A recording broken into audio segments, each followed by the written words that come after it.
Class work number कौन कौन से थे? 2, 3 राइट, लेबर के।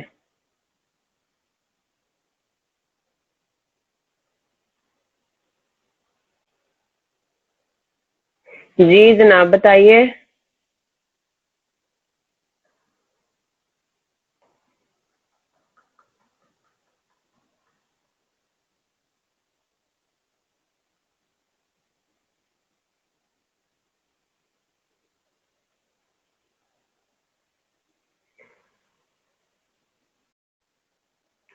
मुहसिन, अब्दुल्ला, मुनीर, एमन, अरसलान, अवैस, दिलशाद, हमजा, हमजा इमरान, हसनैन, मोहम्मद उस्मान, मोहम्मद अब्दुल्ला, मोहम्मद शाहरुख, सारिम, सबीना, समरा, सना, शाजेब, उम्मे हबीबा, जेबा। और मैं एलएमएस पे सेक्शन शायद नहीं मैंने बनाया उसका। जी 2, 3, 4 ठीक है। 4 में से कंप्लीट करना था, हमने स्टार्ट कर लिया था। जी जनाब क्लास वर्क नंबर 2 पर आते हैं। क्लास वर्क नंबर 2 में वो हमें क्या कह रहा था कि हमने पहले तो ये बताना है, प्रूव करना है कि जो, ठीक है करते हैं इसको। क्लास वर्क 2 से स्टार्ट करते हैं। क्लास वर्क नंबर 2 बताइए। प्रूव करना था कि जी 23.2% लेबर कॉस्ट में इंक्रीज आया। बी और सी नहीं हुआ, ठीक है कर लेते हैं अरसलान। जी जनाब, तो पहले किस तरीके से पेमेंट मिल रही थी एम्प्लॉइज को 40 आवर्स की, और फिर जो है 40 आवर्स की कैसे पेमेंट हो रही थी, उन दोनों के दरमियान कंपैरिजन करना था। जल्दी से बताइए। पार्ट ए में किसी को कोई प्रॉब्लम हुआ? Class work number 2। और मैं एलएमएस पे सेक्शन बना दूंगी अभी फौरन से, क्लास के बाद आप लोगों ने फौरन से अपलोड करना है, ताकि मैं अपने जो है वो अब लेबर की जो है वो बी में,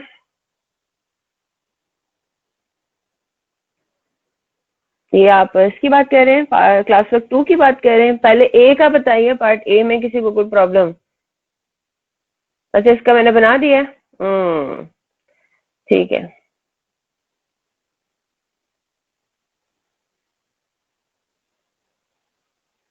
नहीं नहीं मैं इसको सही कर दूंगी। क्लास वर्क 2, 3, 4 ठीक है।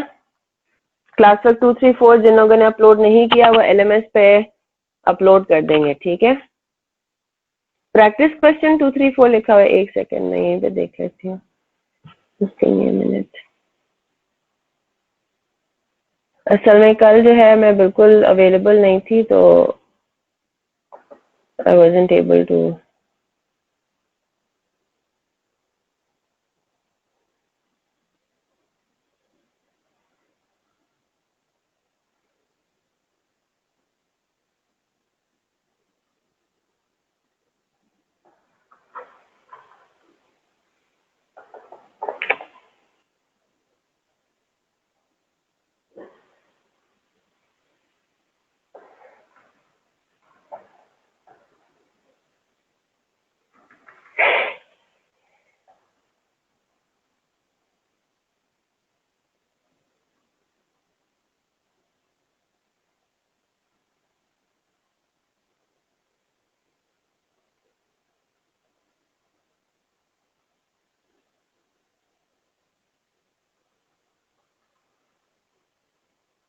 अच्छा प्रैक्टिस क्वेश्चन 2, 4 ठीक है, यही वाला है, यही वाला है। 2, 3, 4 तीनों जो है आपने इसमें अपलोड करने हैं, ठीक है। Pack question bank class work 2, 3, 4 है बेसिकली, ठीक है। इसको मैं एडिट कर दूंगी, चेंज कर दूंगी क्लास के बाद। चलें जी, तो हम लोगों ने बिल्कुल ठीक। तो क्लास वर्क नंबर 2 में जल्दी से बताइए किसी को कोई प्रॉब्लम, जल्दी से।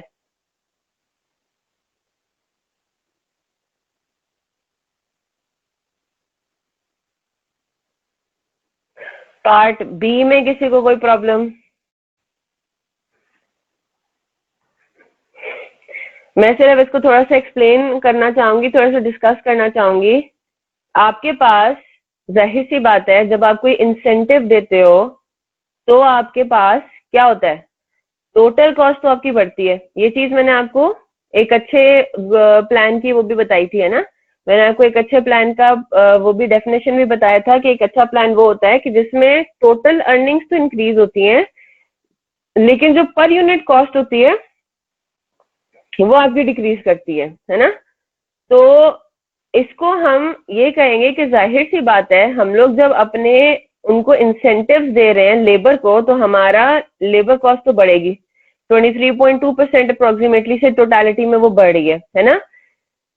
लेकिन जब हम पर यूनिट के हिसाब से कैलकुलेट करते हैं और पर यूनिट टोटल कॉस्ट जब आप निकालते हैं, अब उसके अंदर टोटल कॉस्ट के अंदर आपने लेबर कॉस्ट को भी एनालिसिस पहले करना है, लेबर कॉस्ट पर यूनिट निकालेंगे और फिर आप टोटल कॉस्ट के अंदर ये फैक्ट्री ओवरहेड्स को भी कंसिडर करेंगे, ठीक है। तो जब आप इस तरीके से टोटल कॉस्ट पर यूनिट या लेबर कॉस्ट पर यूनिट का एनालिसिस करते हैं, तो उसमें आपको सही में पता लगता है कि भाई हमें बेनिफिट हो रहा है ना। तो जिस तरह यहाँ पे आपने देखा है, इंसेंटिव वेज प्लान में टोटल लेबर कॉस्ट कितनी आई थी, 10,350 है ना। और जो नॉर्मल था, जो पहले आप चल रहा था, वो 8,400 चल रहा था। तो जब हम पर यूनिट निकालते हैं, तो पहले हम कितने यूनिट्स प्रोड्यूस कर रहे थे, पहले हम कितने यूनिट्स प्रोड्यूस कर रहे थे, 150 है ना। पहले हम 150 यूनिट्स प्रोड्यूस कर रहे थे, तो 150 यूनिट्स के हिसाब से लेबर कॉस्ट पर यूनिट आ रही थी 56, और अब नए प्लान के हिसाब से आ रही थी 62.8। अच्छा, जब हम लेबर कॉस्ट पर यूनिट को देखते हैं, तो ये तो इंसेंटिव देना हमारे लिए बेनिफिशियल नहीं है, यस और नो, है ना। ये तो हमारा पर यूनिट कॉस्ट जो है वो वाकई में ज्यादा आ रही है नॉर्मल हिसाब से। तो ये तो मैनेजर सुपरवाइजर वाली बात बिल्कुल ठीक हो रही है कि ये तो बिजनेस को नुकसान हो रहा है। लेकिन जब हम अपनी टोटल कॉस्ट को देखते हैं पर यूनिट, यानी कि मटेरियल को हटा के, बेसिकली हम कन्वर्जन कॉस्ट पर यूनिट जब हम देखते हैं, कन्वर्जन कॉस्ट में क्या चीज ऐड हो जाती है, लेबर में ऐड हो जाता है फैक्ट्री ओवरहेड, है ना। तो फैक्ट्री ओवरहेड तो चेंज नहीं हुए, है ना, फैक्ट्री ओवरहेड तो वही फिक्स्ड है 12,000 के हिसाब से। तो आप लोगों को ये बात पता है ना कि जब आप डिनोमिनेटर बढ़ा देते हो, है ना, पहले प्रोडक्शन होती थी 150, तो 12,000 डिवाइड होते 150 पे, यस और नो। अब जो है वो 12,000 डिवाइड हो रहे हैं 165 है, तो वो ज्यादा यूनिट्स पे जब डिवाइड होंगे, तो पर यूनिट ओवरहेड जो है ना वो आपका देखें कम आ रहा है। इंसेंटिव देने की वजह से आपकी लेबर कॉस्ट पर यूनिट तो ठीक है बढ़ रही है, लेकिन ओवरहेड कॉस्ट पर यूनिट आपकी कम हो रही है। और फिर जब हम टोटल कन्वर्जन कॉस्ट को देखते हैं, तो उसमें भी थोड़ा सा पर यूनिट कन्वर्जन कॉस्ट गलत है, कैलकुलेशन में मसला है। देखो बताएं क्या मसला है, एक minute, let me check is well.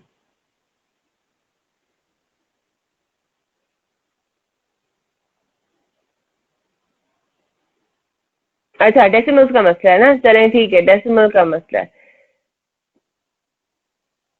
22,350 divided by 165, ठीक है जी, 135, सही कह रहे हैं, ठीक है जनाब, डेसिमल्स का मसला है, but you get the point right.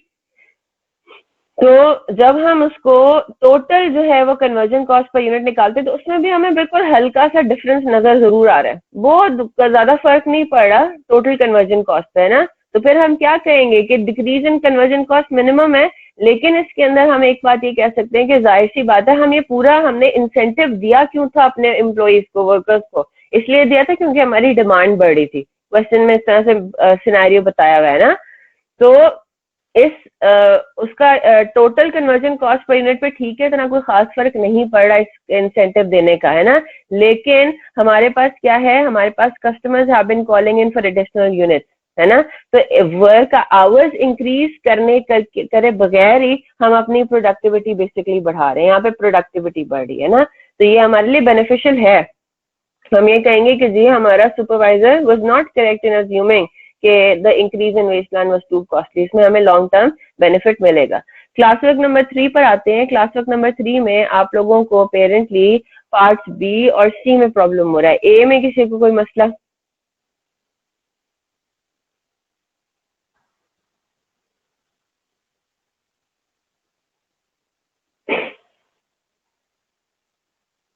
नहीं जनाब, किसने कहा क्वेश्चंस में कंपलसरी है कि, ये किसने कहा बेटा?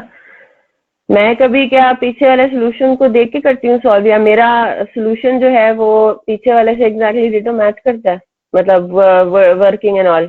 नहीं,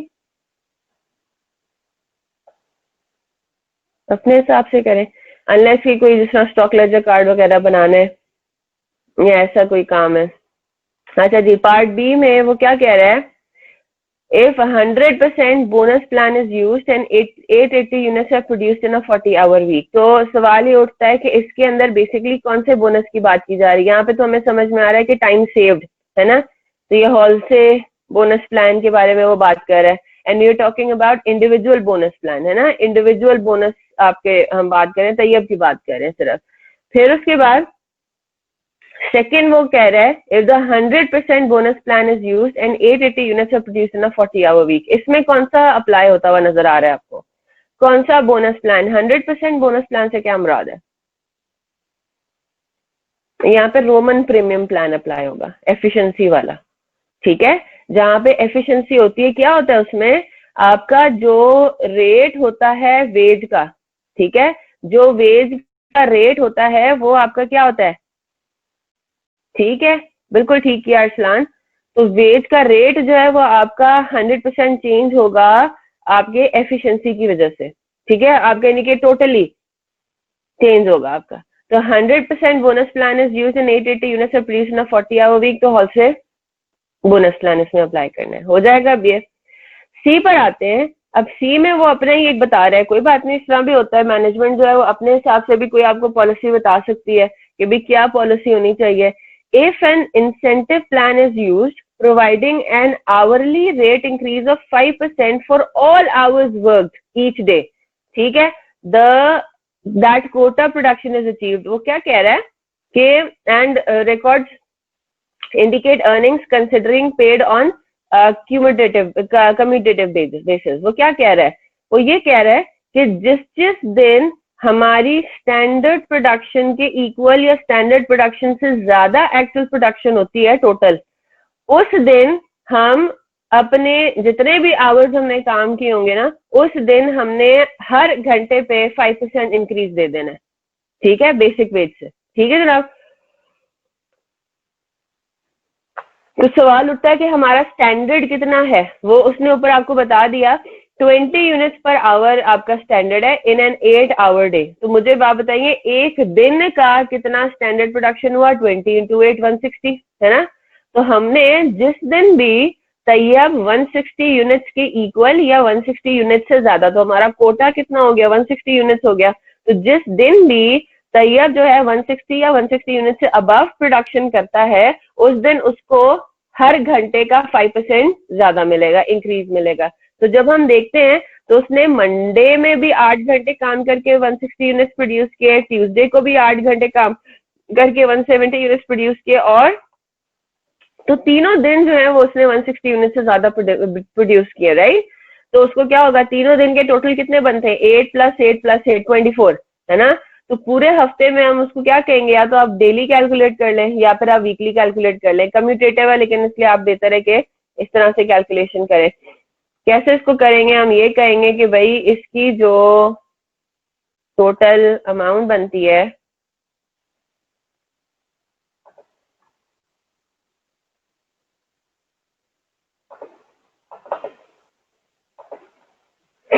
चले वो कितनी बनेगी, वो बनेगी आपके पास नॉर्मल वेज है 75 इंटू 1.05। कम्यूटेटिव का क्या मतलब है? इस तरीके से ना, कम्यूटेटिव का क्या मतलब है, ये आप लोगों ने जो 1 प्लस समथिंग करके हम लोग, जी बिल्कुल 160 है, वो भी होगा ना, कोटा तो अचीव हो गया ना, कोटा तो अचीव हो गया। कम्यूटेटिव का क्या मतलब है? ये जो हम इस तरह से मल्टीप्लाई करते हैं, बेसिकली कम्यूटेशन, कम्यूटेटिव इसको कहेंगे, ठीक है, 1 + i वाला फॉर्मूला जो हमारा होता है, ठीक है जनाब, मल्टीप्लाइड बाय कितने आवर्स आपने इस तरह से पूरे हफ्ते में काम किए, तो आप उसको एक ही उसमें कर ले, 8 + 8 + 8, या तो ये काम कर ले, है ना, एग्जैक्टली पिछले वाले भी ऐड होंगे। इसको क्या बोलते हैं, मुझे दिमाग में एक वर्ड इसका नहीं आ रहा खास, जो इसका स्पेसिफिक होता है, आएगा दिमाग में तो मैं आपसे जरूर शेयर करूंगी, ठीक है, पिछले वाले भी उसमें ऐड हो जाएंगे, बिल्कुल यही वाली बात होती है। तो आपके पास कितने 24 आवर्स जो है, ऐसे तो 24 आवर्स दिन वाले 24 आवर्स नहीं है, 24 आवर्स ये 3 दिन के 24 आवर्स है, ठीक है। तो 8 + 8 + 8 75 इंटू 1.05 इंटू 8 + 8 + 8, तो आपके पास आ जाएगा, क्योंकि टोटल अर्निंग्स, अच्छा यहाँ पे थोड़ी सी एरर है, हाँ कंपाउंडिंग, बिल्कुल ठीक, कंपाउंडिंग, वही दिमाग में नहीं आ रहा था। ठीक है, तो 75 इंटू 1.05 इंटू 24। ठीक है, तो यहाँ पे पीछे एरर हुआ हुआ है 1890। ठीक है बेटा, मंडे को 160 यूनिट्स आपने प्रोड्यूस कर लिए ना, तो वो कह रहा है कोटा तो अचीव हो गया ना। 160 यूनिट्स आपने प्रोड्यूस करने थे स्टैंडर्ड, और आपने उतने ही प्रोड्यूस किए डिटो, तो उसको मिल जाएगा ना बोनस। 160 से कम होंगे तो फिर नहीं मिलेगा उस दिन। तो अरे कोटा, आप मैं आपको बोलूं कि जी आपने कोटा अचीव कर लिया, आप कहेंगे हाँ जी कर लिया।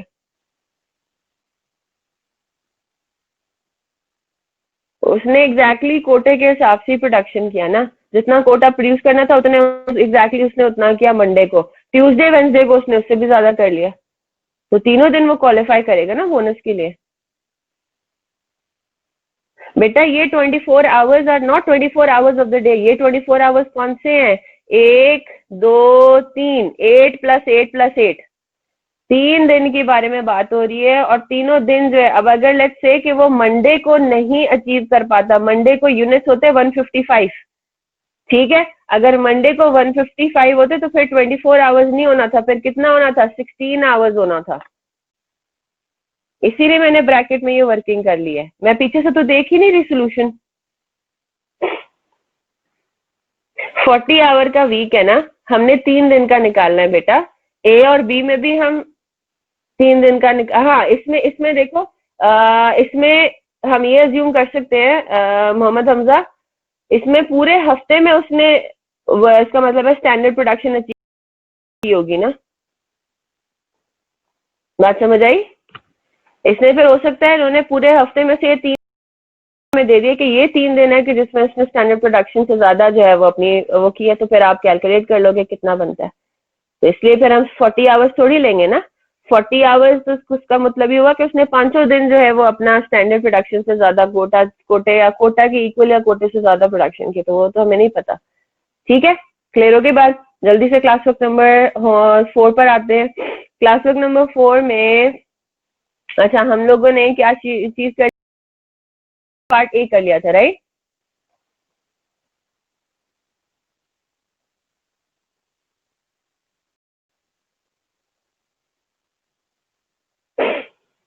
अच्छा जी, बोनस का मैंने आपको करा नहीं दिया था।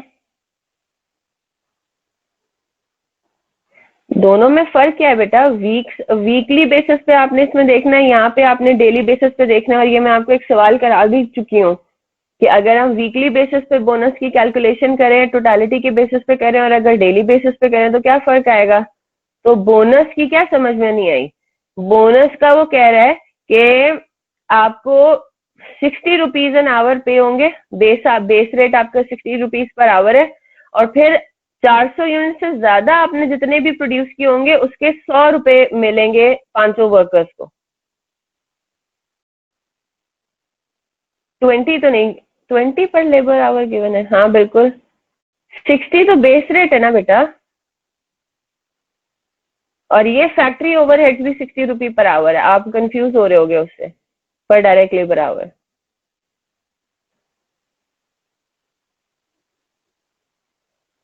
हमने, मैं आपसे ये कितनी तीनों काम कर लिए थे, जस्ट लेट मी चेक।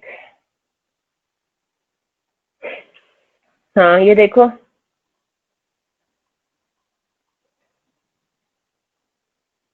हमने लेबर कॉस्ट पर यूनिट निकाल लिया था। टोटल ओवरहेड्स में हमने 60 रुपी पर आवर यूज करना है। टोटल ओवरहेड पर यूनिट में डिवाइड बाय कर देंगे 452 से। कन्वर्जन कॉस्ट पर यूनिट में इन दोनों पर यूनिट को ऐड कर देंगे। तीनों रिक्वायरमेंट्स हैं।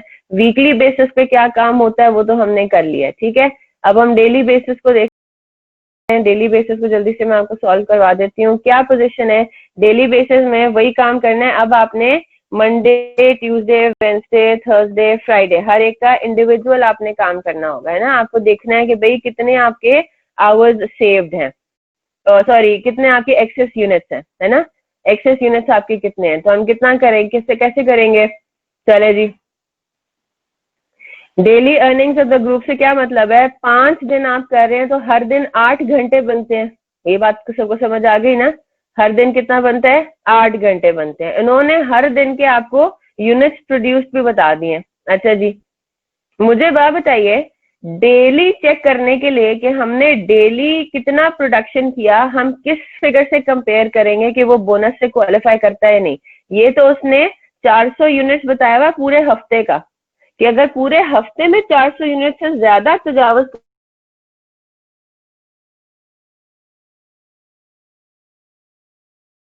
करेगा तो उसके ऊपर जितना भी हमारा एक्सेस बचेगा वो 5 टोटल देना है। तो हर एक वर्कर का 20 रुपी बन जाता है। हमें तो टोटालिटी तो खैर हमें देखनी नहीं है। 80, वेरी गुड, बिल्कुल ठीक है।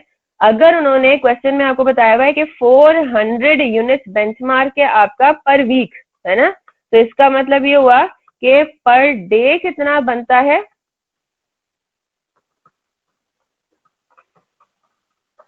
डिवाइड बाय 5, है ना।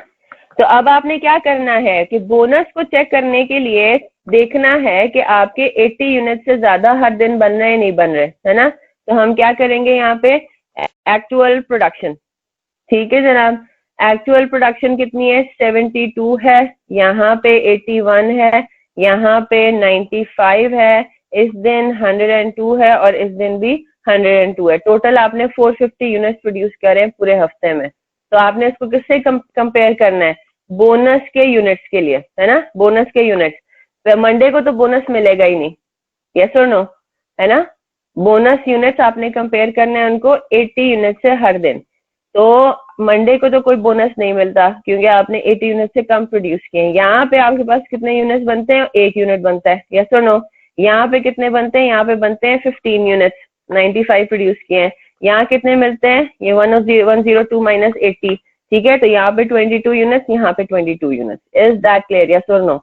तो टोटल आपने कितने यूनिट्स एक्स्ट्रा प्रोड्यूस किए हैं, इस हिसाब से डेली बेसिस पे जब हम कैलकुलेशन करते हैं तो हमारे पास आते हैं 60 यूनिट्स। लेकिन हमें वीकली थोड़ी देखना है, हमें 60 का कुछ नहीं करना, ठीक है जनाब। इस 60 का हमारे पास कोई काम नहीं क्योंकि हमने वीकली बोनस यूनिट्स तो देखने नहीं, हमने तो डेली निकालने हैं। तो मुझे बताइए यहाँ पे हम क्या करेंगे, बेसिक वेज आपके पास कितनी आएगी, basic veg is what, hours multiplied by 60, है ना। 60 रुपी पर आवर जो है वो आपका बेसिक वेज है, ये तो आपको मिलना ही मिलना है। तो हर दिन कितना मिलेगा, 60 इंटू 8, है ना, 60 इंटू 8 इंटू,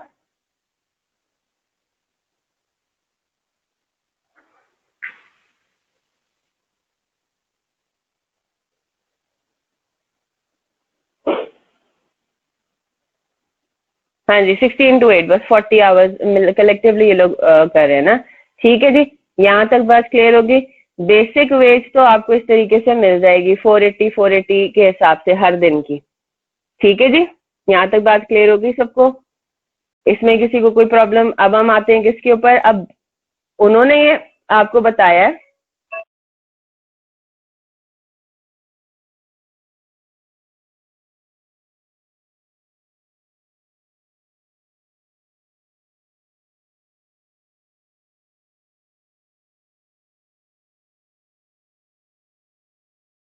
चलें जी। अब उन्होंने आपको ये बताया हुआ है कि भाई आपने पेमेंट किस हिसाब से करनी है बोनस की, 120 rupee per unit is paid with ₹100 being divided equally among the 5 workers. तो हमने सिर्फ वर्कर्स की बात करनी है अभी, है ना। हम लोगों ने टीम का जो है वो बताना है कि क्या हमारे पास जो है वो हिसाब किताब बनता है, राइट। अच्छा, इसके अंदर जो है वो आपने 40 आवर्स पर डे है, ठीक है। तो इसको मल्टीप्लाइड बाय 5 भी करेंगे। एक वर्कर का 8 घंटे, याद रखिएगा। इसको मल्टीप्लाइड बाय 5 भी करना है, ठीक है। 5 वर्कर्स है ना, तो 8 घंटे एक वर्कर काम कर रहा है। ये देखें, मंडे को 40 आवर्स काम किए हैं टोटल सबने मिलके। तो या तो आप इसको इस तरह से कर लें, किस तरह से कर लें, 60 इंटू 40, है ना, ये ज्यादा सही है। 60 इंटू 40 कर लें,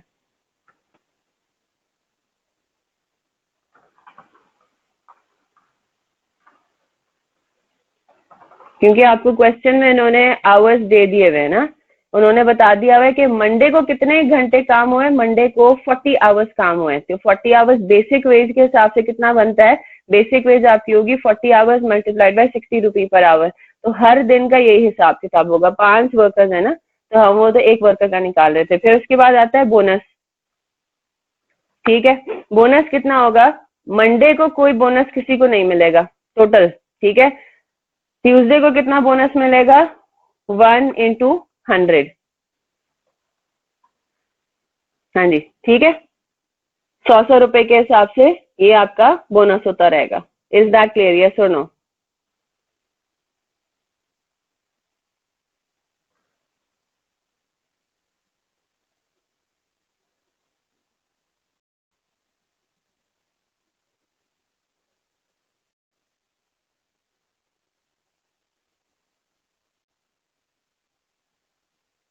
चले आगे चलते हैं।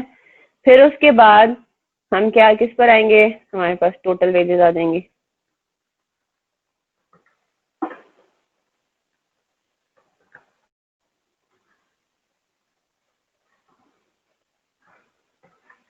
तो पूरे हफ्ते की टोटल वेजेस कितनी बनती है? 18,000। क्लियर होगी बात? लेकिन हम बिल्कुल ठीक है, 52 यूनिट्स का बोनस फ्राइडे को मिलना, अब वो पे कब होगा वो थोड़ी हम देख रहे हैं। और by the way daily basis के हिसाब से तो हम बोनस यूनिट्स निकाल रहे हैं 60। ओहो शाहजेब, हमने देखना है।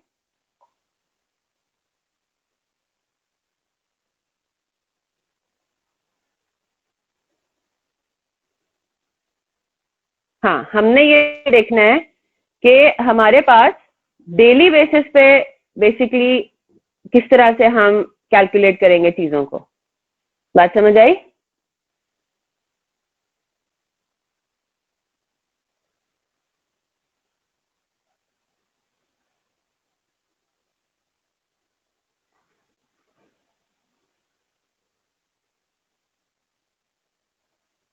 अच्छा, हम इसको ये नहीं कर सकते, इस तरह से ज्यूम नहीं कर सकते कि 400 यूनिट की प्रोडक्शन लाने के लिए एटलीस्ट हमें हर रोज 80 यूनिट प्रोड्यूस करने पड़े चाहिए। इस तरह से हम नहीं कह सकते। हमने अपना बेंचमार्क बना लिया ना।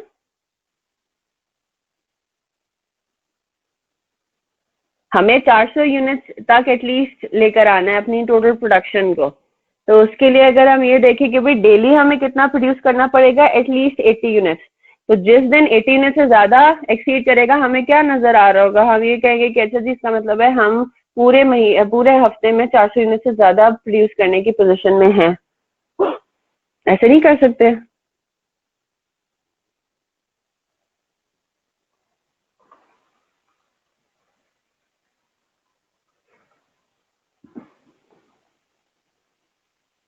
तो हमने उसी तरह से प्रोडक्शन किए, फिर उसकी उसी तरह से कैलकुलेशन किए। ठीक है, अब हो जाएगा सॉल्व।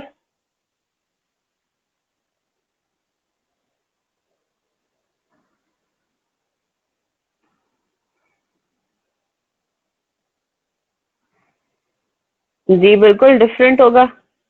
ये चीज है, मैंने आपको सैटरडे को भी करा दी है कि अगर बोनस हम डेली बेसिस पे कैलकुलेट करें और बोनस अगर हम वीकली बेसिस पे कैलकुलेट करें तो दोनों के आंसर्स डिफरेंट आते हैं।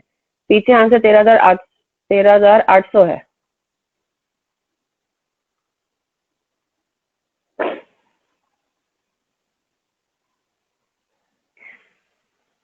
अच्छा जी, इन्होंने यहाँ पे क्या किया हुआ? यूनिट्स प्रोड्यूस्ड है, इसको इन्होंने कंपेयर किया है स्टैंडर्ड फॉर यूनिट प्रोड्यूस्ड। इन्होंने टाइम सेव्ड के बेसिस पे किया हुआ है। 40 actual hours are 40, bonus is 60 into hours saved. 60 से मल्टीप्लाई किया इन्होंने इसको।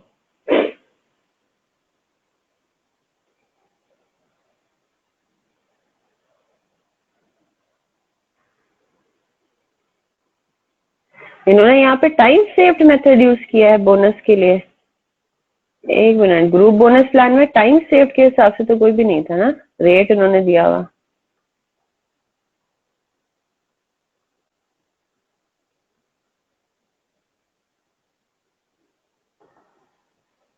तो पर यूनिट दिया हुआ है। ये इन्होंने पता नहीं ऐसे क्यों कैलकुलेशन की हुई है। या तो इन्होंने मेंशन किया होता ना टाइम सेव्ड के हिसाब से अगर वो बताता कि भाई कितना, पहली बात तो ये कि उसने ये तो बताया ही नहीं है कि 1 घंटा अगर आप सेव करते हो तो उसमें कितना रेट आपको मिलेगा बोनस का, वो तो मेंशन ही नहीं है। इन्होंने तो बोनस आपको दिया हुआ है 120 पर यूनिट, एक्स्ट्रा यूनिट का उसने दिया हुआ है। ये मैं जरा डिस्कस करके फिर आपको इंशाल्लाह कल इस पे अपडेट करती हूँ, ठीक है। इन्होंने बेसिकली पार्ट बी के अंदर इन्होंने रोमन प्रीमियम प्लान बेसिकली लगा दिया है ना। हालांकि यहाँ पे बोनस की एप्लीकेशन तो एक्सेस यूनिट्स पे डिपेंडेंट है, it's not dependent upon time saved. तो वो मैं देख लेती हूँ, ठीक है, सही है, आई लुक इनटू दिस, ठीक है। हाँ टाइम सेव वो तो कैलकुलेट हो जाएगा ना, वो तो आपको स्टैंडर्ड जहाँ पे दिया हुआ होता है, स्टैंडर्ड कितना आपका होना चाहिए, स्टैंडर्ड हमने कैलकुलेट कर लिया है 80 यूनिट्स पर डे, है ना। 80 यूनिट्स पर डे के हिसाब से आप आवर्स सेव्ड निकाल सकते हो, कि पहले उसमें तो आवर्स सेव्ड है ही नहीं, दूसरे उसमें हमें नजर आ रहा है 80 यूनिट्स प्रोड्यूस करने चाहिए थे 8 घंटे में, हमने प्रोड्यूस किए, सॉरी 40 घंटे में हमने प्रोड्यूस किए 81, तो आवर्स सेव तो निकल सकता है, वो तो कोई मसला नहीं है। लेकिन मेरा पॉइंट ये है कि क्वेश्चन में बोनस का उन्होंने पेमेंट तरीका उस पर डिपेंडेंट है ही नहीं, वो तो डिपेंडेंट है किसके ऊपर, यूनिट्स प्रोड्यूस के ऊपर। तो वो हम देख लेते हैं, ठीक है, वो फिर मैं इंशाल्लाह देख के आपको फिर अपडेट करती हूँ। लेकिन अगर, हाँ जी,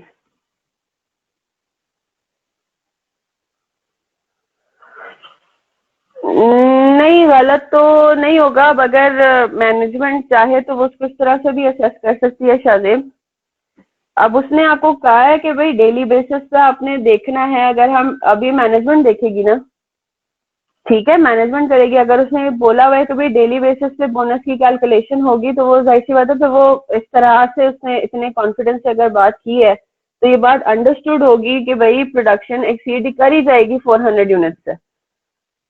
गलत तो नहीं होगा ना, प्रैक्टिकली अगर आप देखो तो अगर आपको लग रहा है कि जी मतलब हर रोज हमारी प्रोडक्शन ज्यादा ही हो रही है 80 यूनिट से, मतलब क्वेश्चन में थोड़ी बहुत प्रैक्टिकलिटी भी तो आ रही है ना, ठीक है। इस तरह से तो आप भले मेरा सोल्यूशन देखो या पीछे वाला सोल्यूशन देखो, अगर आवर सेव्ड की बेसिस पे भी अगर हम कैलकुलेशन करते हैं तो वो भी तो फिर इसी उस पे कर रहे होते कि भाई डेली बेसिस पे बोनस की कैलकुलेशन कर लो विद दिस क्या कहते हैं कंफर्मेशन, या with this confidence in your mind के अल्टीमेटली अगर अभी अभी हमें मंडे ट्यूसडे को हमें इतनी अच्छी प्रोडक्शन होती हुई नजर आ रही है, तो थर्सडे फ्राइडे को भी होपफुली हो जाएगी और वो हमारा एक्सीड ही करेगा, ठीक है।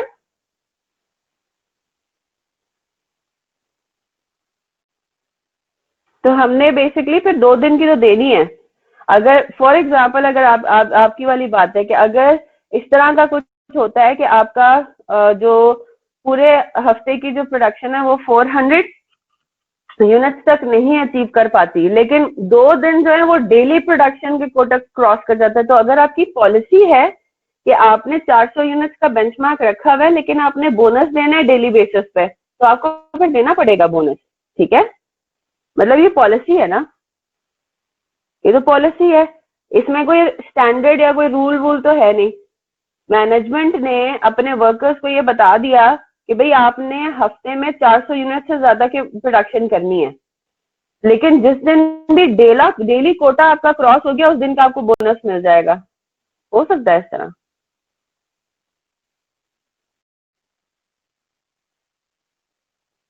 नहीं जी, ऐसे नहीं होता बेटा, फिर तो इस तरह डेली का कोई बात ही नहीं है, इस तरह तो फिर मैनेजमेंट अपने वर्कर्स को ये कहे कि आपको आपको हर फ्राइडे को वाले दिन का बोनस मिलेगा।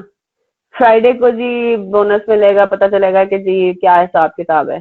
फिर तो उस तरह उसमें तो फिर सिर्फ वीकली एक हमारे पास ऑप्शन होना चाहिए था, हमने फिर डेली क्यों पढ़ा, डेली वाली बात क्यों पढ़ी।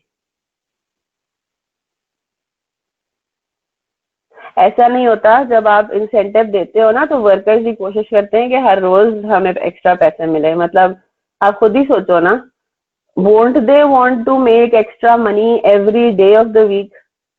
मतलब उन्होंने एक ये बेंचमार्क ही रखा होगा कि और मुझे 400 रुपए से ज्यादा पैसे नहीं चाहिए, तो मैं पहले 2 दिन 400 रुपए कमा लूंगा, बाकी 3 दिन में अपनी प्रोडक्शन लो रखूंगा। मतलब आप प्रैक्टिकल भी तो देखो ना, 400 यूनिट्स उसने पूरे हफ्ते की टोटल प्रोडक्शन का बताया है, तो अगर हम डेली बेसिस पे प्रोडक्शन का देखें तो फिर हम 400 यूनिट्स को इस्तेमाल तो कर रहे हैं ना। क्या बात लिखी होनी चाहिए थी? उसने रिक्वायरमेंट में आपको बता दिया, रिक्वायरमेंट में उसने जब daily earnings of the group आपसे मांगे तो डेली अर्निंग्स का मतलब ये हुआ कि अभी हमें 400 को नहीं देखना, अभी हमें डेली परफॉर्मेंस देखनी है। शाहजेब, इसमें वो और कितने क्लियर कट आपको बताइए, तो रिक्वायरमेंट से हमें पता चलेगा।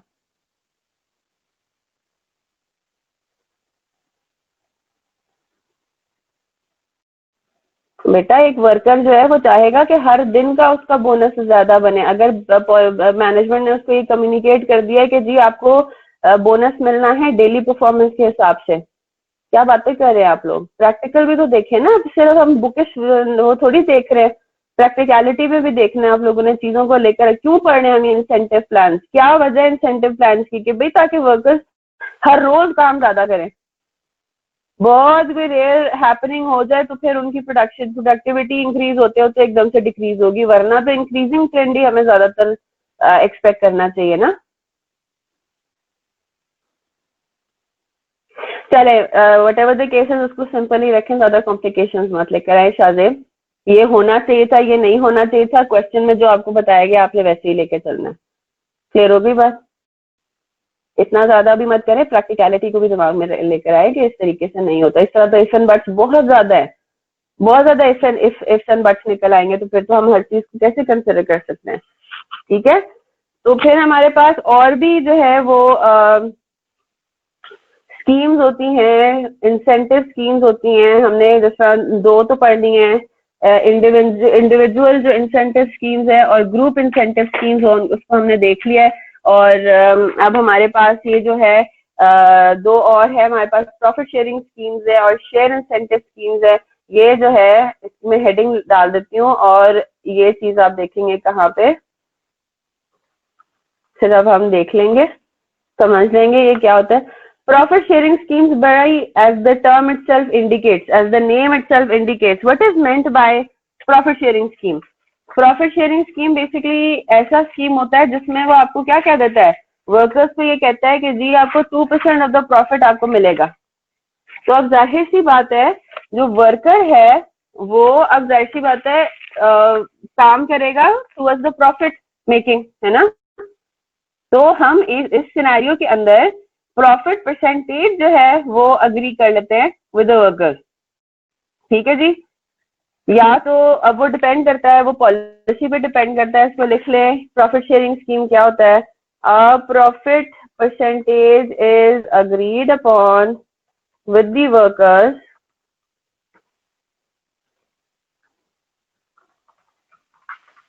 which may be applied on total profit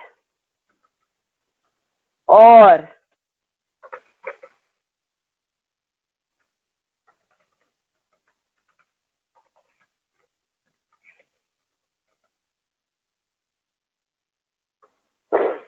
क्या समझ में आया इसमें? या तो हम अपने वर्कर्स को ये कहें कि जितना भी हम प्रॉफिट कमाएंगे उसका 2% आपको मिलेगा और वो सारे वर्कर्स में 2% डिस्ट्रीब्यूट हो जाएगा, है ना, वो वर्कर्स का होगा प्रॉफिट।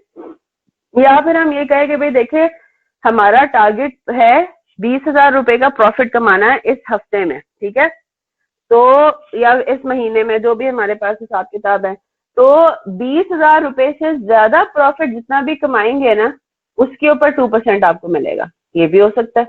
या तो हम पूरे हफ्ते का जो प्रॉफिट होगा एक्चुअल उस पूरे के पूरे में 2% उनका शेयर दे दें सारे वर्कर्स को, या फिर हम क्या कहें, हम ये कहें कि 20,000 हमने बेंचमार्क रख लिया, 20,000 से ज्यादा जितना भी प्रॉफिट होगा उसका 2%। तो वो जाहिर सी बात है क्वेश्चन में आपको मेंशन होगा कि ये क्या आपके पास हिसाब किताब है इसका, राइट। तो वो आप उस हिसाब से कैलकुलेशंस कर लेंगे। फिर हमारे पास होता है दूसरा, हमारे पास है शेयर इंसेंटिव स्कीम्स। अब देखें ये क्या है, share incentive scheme. As the term itself indicates, यहाँ पे क्या होगा, यहाँ पे वर्कर्स और एम्प्लॉइज को शेयर्स दे दिए जाते हैं as an incentive, as a bonus. ठीक है, वर्कर्स को ये कह दिया जाता है कि आपको कैश तो नहीं मिलेगा, अगर आपकी परफॉर्मेंस फलाने लेवल से ज्यादा हुई तो आपको 10 शेयर्स दे दिए जाएंगे कंपनी में। तो अब क्या होगा, ये भी उसके लिए बेनिफिशियल है। He will now become what, he will now become an owner. ठीक है, ओनरशिप हो जाएगी। इंडिविजुअल इंसेंटिव पढ़े तो हैं बेटा, रोमन और हाउस के इंडिविजुअल इंसेंटिव है। जोन सा इंडिविजुअल परफॉर्मेंस पे बेस करता है। वर्कर ए ने अच्छी परफॉर्मेंस दी, सिर्फ वर्कर ए को बोनस मिलेगा। वर्कर बी ने अच्छी परफॉर्मेंस नहीं दी, वर्कर बी को बोनस नहीं मिलेगा। यही तो इंडिविजुअल इंसेंटिव है। तो शेयर इंसेंटिव स्कीम में क्या होता है कि a certain number of share,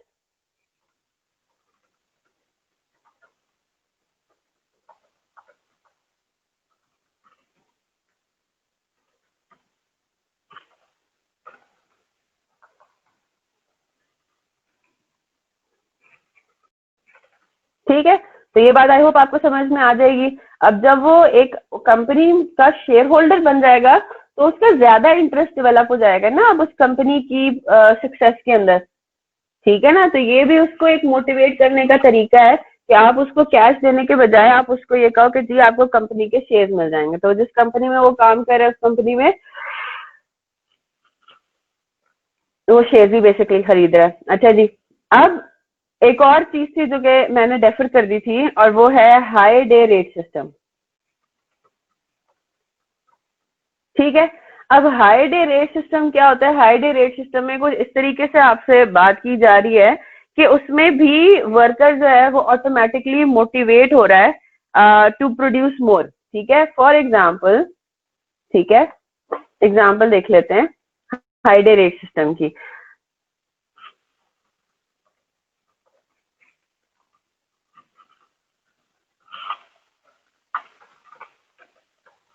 200 rupees per hour आपकी बेसिक वेज रेट है, ठीक है।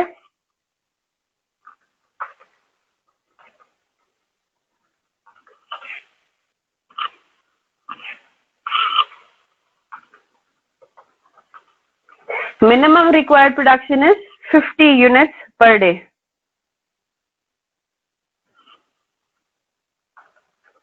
वर्किंग आवर्स हैं 8 आवर्स पर डे, ठीक है। और क्वेश्चन में उसने आपको इंसेंटिव कुछ इस तरह से दे दिया। ये बेसिकली आपका क्या है, ये स्टैंडर्ड प्रोडक्शन हम निकाल सकते हैं ना इससे। 50 यूनिट्स पर डे हैं 8 आवर्स के हिसाब से, तो हर घंटे ऑन अ स्टैंडर्ड कितना प्रोडक्शन करना चाहिए। इंसेंटिव आपको ये दे दिया।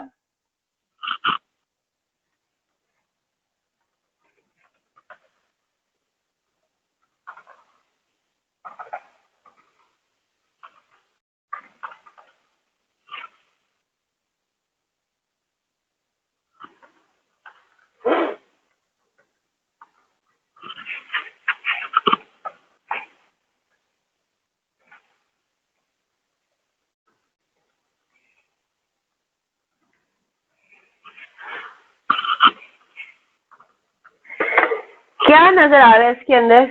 Increase rate of ₹250 per hour will be given if total production exceed 64 units, ठीक है। जो हमने इससे पहले पढ़ा उसमें तो उसने इसका वो जो बोनस का बताया था कि जी 400 यूनिट से जितने एक्स्ट्रा यूनिट्स होंगे उनके ऊपर ₹100 पर यूनिट के हिसाब से बोनस मिलेगा। That is something else.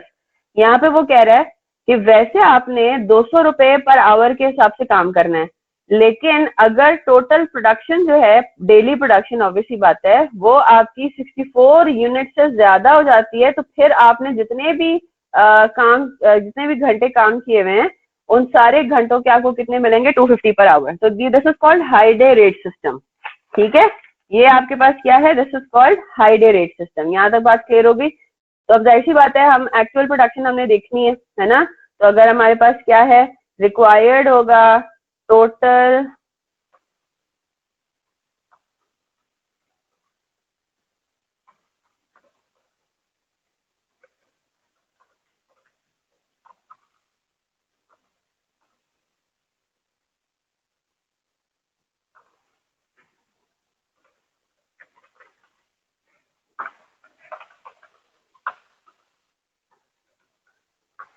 Monday और ट्यूसडे का उसने बता दिया कि जी टोटल वेजेस कितनी होंगी। If the units produce are 57 units, Monday को आपने 57 यूनिट्स प्रोड्यूस किए, यानी कि आपने वो नहीं एक दिन का, हाँ, total wage for Monday and Tuesday daily if the units produce are 57 units and 68 units respectively. तो हम क्या करेंगे, हम किस तरीके से कैलकुलेट करेंगे? हमने कहना है कि भाई मंडे को क्योंकि हम लोगों का जो क्राइटेरिया है वो मीट नहीं हुआ, है ना, तो मंडे को क्या रेट अप्लाई होगा, 57 यूनिट्स जो है वो आपने प्रोड्यूस किए हैं, तो इसका मतलब है कि जो डेली, और हम अज्यूम करें कि हमने 8 घंटे ही काम किया ना, तो हमने 8 घंटे जो काम किया है वो 200 के हिसाब से सिंपली स्पीकिंग अप्लाई होगा। Is that clear? ठीक है, यानी कि 1600 रुपए टोटल आपकी वेज बनती है मंडे की। और ट्यूसडे की कितनी बनती है? ट्यूसडे को हम अज्यूम वही करें कि हमने वही 8 घंटे काम किया, 8 घंटे काम करने के बाद आपने 68 यूनिट्स प्रोड्यूस किया, तो बेंचमार्क से एक्सीड हो गया, तो अब आज के दिन आपको कितना रेट मिलेगा? 250। Is that clear? ठीक है, तो ये कहलाता है हाई डे रेट सिस्टम। जल्दी से इसको कॉपी करें और फिर हम लर्निंग कर्व की इंशाल्लाह डिस्कशन अभी शुरू कर रहे हैं।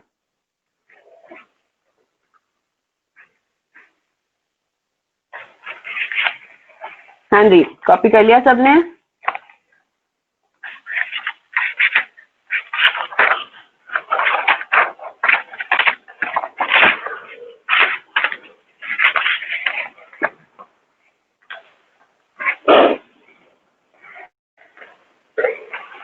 हाँ जी, अगर इससे कम है तो, अगर 64 से कम है तो फिर हमने वो देना है ना, क्या कहते हैं, 200 पर आवर देने।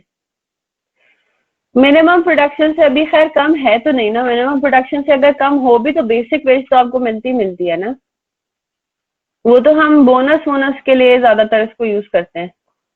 ठीक है, आप ये कह रहे हो अगर 45 यूनिट्स होता तो फिर क्या होता, तो फिर या तो वो और भी कुछ मेंशन कर देता, लेकिन अगर कुछ ना मेंशन करता तो हम एटलीस्ट बेसिक वेज का मतलब ही यही होता है कि 200 पर आवर तो मिलेंगे ही मिलेंगे। ठीक है, ये तो स्टैंडर्ड के लिए हमने स्टैंडर्ड, अब मुझे बताया स्टैंडर्ड प्रोडक्शन को जब आप यूज करते हो कि जी स्टैंडर्ड प्रोडक्शन क्या है, स्टैंडर्ड प्रोडक्शन से कम भी किसी दिन प्रोडक्शन होती है, राइट। स्टैंडर्ड प्रोडक्शन बेसिकली आपकी टाइम सेव्ड, बोनस की कैलकुलेशन में इस्तेमाल होता है। जहां पे स्टैंडर्ड प्रोडक्शन से एक्सीड करती है चीज, वो हम कहते हैं कि परफॉर्मेंस आला है, राइट। उसमें फिर हम बोनस या इंसेंटिव का जिक्र करते हैं। यहाँ पे अगर कहीं पे भी स्टैंडर्ड प्रोडक्शन से लो हो जाती है तो जो एम्प्लॉय का जो बेसिक वेज है ना वो सेफ गार्डेड ही रहता है, मोर और लेस, उसमें कोई मसला नहीं आता। तो बेसिकली यहाँ पे 50 यूनिट्स पर डे का ऐसा कोई काम है नहीं। ठीक है, ऐसा कोई काम नहीं है इधर, हमने 64 को ही देखना है, जो हमारा इंक्रीज रेट है वो 64 के बाद ही है। चले जी, अच्छा एक हम लोगों की वैसे चीज रह गई है, वो हम इंशाल्लाह अकाउंटिंग जो है ना वो करेंगे सबसे एंड पे, उसकी जो डबल एंट्रीज है बहुत सिंपल है, वो मैं आपको आज रीड करने के लिए भी दे दूंगी, लेकिन वो एक दफा इंशाल्लाह हम टच भी करेंगे। तो ये आप लोगों ने मुझे रिमाइंड कराना है अगर मैं भूल जाऊं लेक्चर के एंड पे इंशाल्लाह, जब लर्निंग कर्व हम फारिग हो जाएंगे लर्निंग कर्व से, तो there is one thing that we need to do and that is what, that is accounting for labour cost. तो वो हम इंशाल्लाह एक दो, क्योंकि वो छोटा सा ही है तो इसलिए हम वो बाद में करेंगे। मोहम्मद शाहरुख, ये आंसर मैं बाद में कर लेती हूँ, मटीरियल्स का चैप्टर अभी हम नहीं पढ़े, हम लेबर पढ़ रहे हैं। ठीक है, आप मुझसे बाद में पूछिएगा ये क्लास के एंड पे। चले जी, अब हम एक लॉजिकल सी डिस्कशन करने जा रहे हैं, और वो लॉजिकल सी डिस्कशन क्या है, आपको अगर एक काम करने को दे दिया जाए, फॉर एग्जाम्पल एक प्रोडक्ट आपके सामने रखी जाए और आपको ये कहे कि आपने इसको पैक करना है। ठीक है, पहली दफा जब पैकिंग करेंगे तो ज्यादा टाइम लगेगा, ऑब्वियसली बात है, सीखेंगे किस तरीके से, अच्छा इसको यहाँ घुसाना है, इसको इधर से इस तरह से फोल्ड करना है, यहाँ पे टेप लगानी है, यहाँ पे ये करना है, यहाँ पे ग्लू लगानी है, so and so fourth, right. आपको अगर कोई गिफ्ट फॉर एग्जाम्पल रैप करने के लिए दे दिया जाए, राइट, आपको जब फिर दूसरा गिफ्ट दिया जाएगा रैप करने के लिए तो आपको उससे कम टाइम लगेगा, क्योंकि अब आपको थोड़ी प्रैक्टिस हो गई है। तीसरा गिफ्ट जो रैप करने के लिए आएगा वो उससे ज्यादा, मतलब सेकंड वाले से और कम टाइम लेगा, है ना। तो आपका क्या है, बेसिकली ये लर्निंग कर्व है। आप जैसे जैसे यूनिट्स प्रोड्यूस करते जाते हैं आपकी लर्निंग बढ़ती जाती है, और एक वर्कर जो है जितना टाइम लगाता है एक यूनिट पे वो आहिस्ता आहिस्ता कम होता जाता है, एक एडिशनल यूनिट पे जितना टाइम लगाता रहेगा वो कम होता जाएगा। ठीक है, लेकिन फिर एक और बात भी आती है, एक ऐसा पॉइंट भी आ सकता है जिसपे आके लर्निंग रुक जाए, यानी कि अब जो है वो, अब ऐसी बात है, ऐसा तो नहीं है ना कि 0 सेकेंड लगे किसी भी चीज को प्रोड्यूस करने के लिए, एक अल्टीमेटली एक यूनिट ऐसा भी, एक ऐसा टाइम भी आ सकता है कि फिर आपकी लर्निंग रुक जाए। लर्निंग रुकने का क्या मतलब है, फिर अगर आपने 10 मिनट लगाए थे एक प्रोडक्ट को प्रोड्यूस करने के, तो अब आप फिर आगे जाके मिनिमम 10 मिनट ही लगाते रहे हर यूनिट को प्रोड्यूस करने, यानी कि यू स्टार्टेड विद 30 मिनट्स, आपने 30 मिनट से अपना काम शुरू किया था, आपको 1 यूनिट प्रोड्यूस करने में 30 मिनट लग रहे थे, लेकिन अल्टीमेटली वो 30 मिनट रिड्यूस होते होते होते होते एक ऐसा लेवल ऑफ प्रोडक्शन आया कि जिस लेवल के बाद फिर आपका इतनी आप एक्सपर्ट हो गए कि बस 10 मिनट से फिर आप नीचे नहीं गए, ठीक है। तो the rate of learning might also stop after a certain level of production. तो ये चीज हमें पता लगती है हमारे पास एक्सपीरियंस से, हम अपने वर्कर्स को ऑब्जर्व करते रहते हैं, ठीक है, और हम एक पूरा डिवाइस कर सकते हैं प्रॉपर तरीके से कि हमारा क्या रेट है, रेशो क्या है हमारा, किस हिसाब से हमारा टाइम जो है वो पर यूनिट डिक्रीज होता रहता है। तो this is basically called learning curve, ठीक है। तो लर्निंग कर्व को यूज करके हम एस्टिमेशन और प्लानिंग वगैरह कर सकते हैं आराम से, है ना। आपको अगर पास्ट ट्रेंड के हिसाब से पता लग जाए कि क्या लर्निंग रेट था हमारा, तो we can predict, we can expect, हम एक एक्सपेक्टेशन डेवलप कर सकते हैं कि जी मैंने अगर करंट महीने में 250 यूनिट्स प्रोड्यूस करने हैं, है ना, तो मेरे कितना वो लेबर आवर्स लगेंगे, तो मैं उस हिसाब से बहुत सारी वर्किंग्स कर सकती हूँ।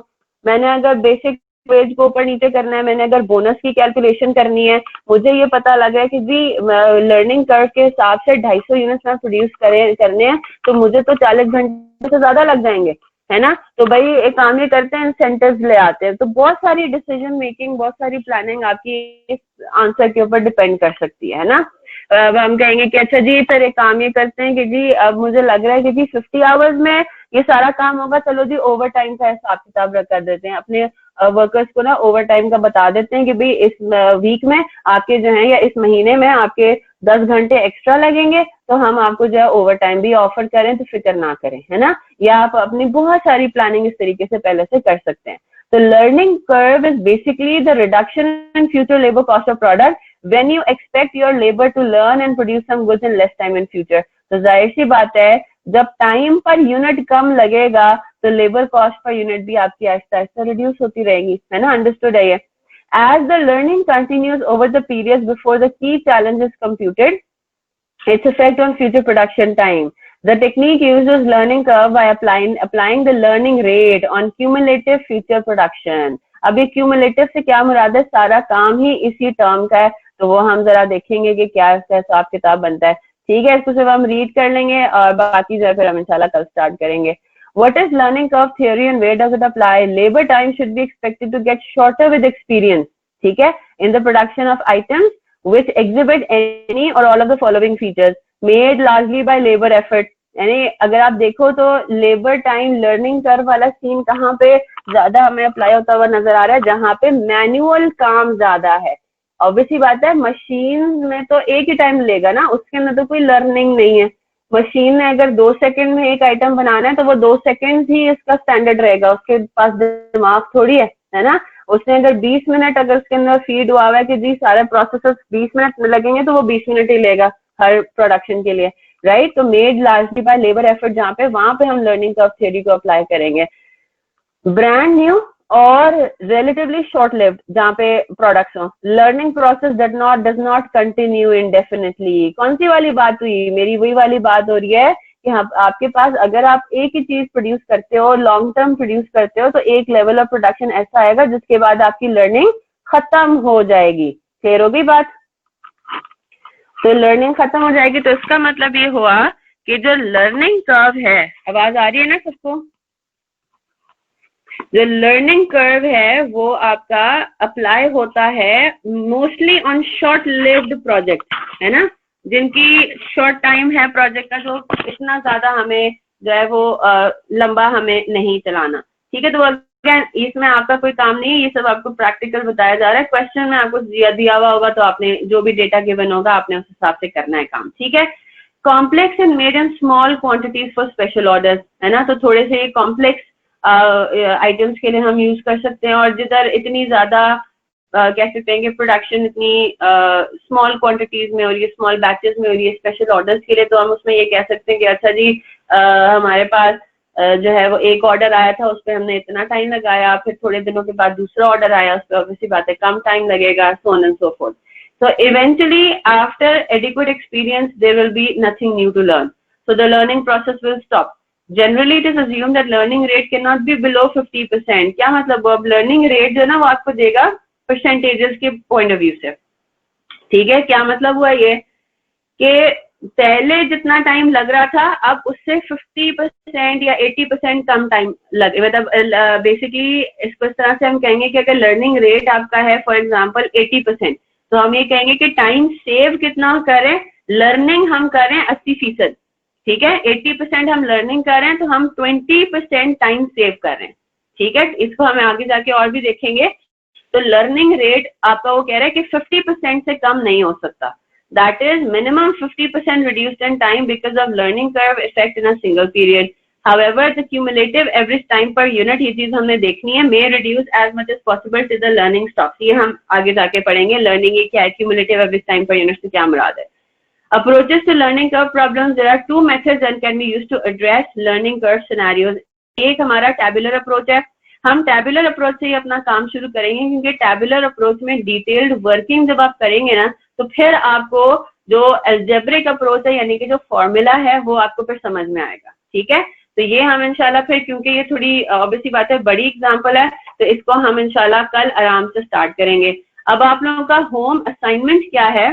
होम असाइनमेंट आपका ये है कि आप लोगों ने ICAP स्टडी टेक्स्ट में अकाउंटिंग फॉर ओवरहेड्स आपने देख लेनी है, ठीक है। आपने accounting, give me a minute, मैं जरा खोल लूं।